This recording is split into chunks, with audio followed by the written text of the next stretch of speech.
a Syrian family living in Phoenix is separated from relatives who are still in the Middle East.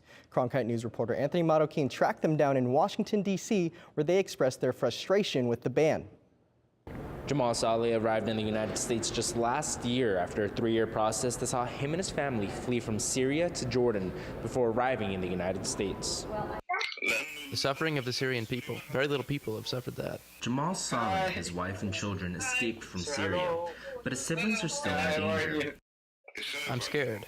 President Donald Trump signed an executive order on Friday, halting the refugee program for 120 days and banning travelers from 7 Muslim-majority countries for 90 days.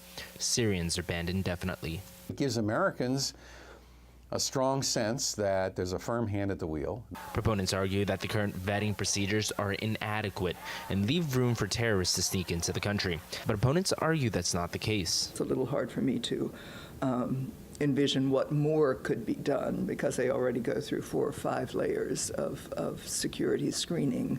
Lina Arkawi, a spokeswoman for the American Relief Coalition for Syria, a relief group for Syrian refugees, agrees and says the campaign descriptions of refugees shows the targeted nature of this order. These are human beings with a story.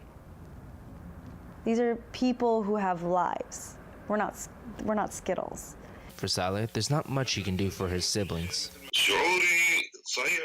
I'm sad when I wake up to go to work at night, but I'm grateful because my family here is safe from the war.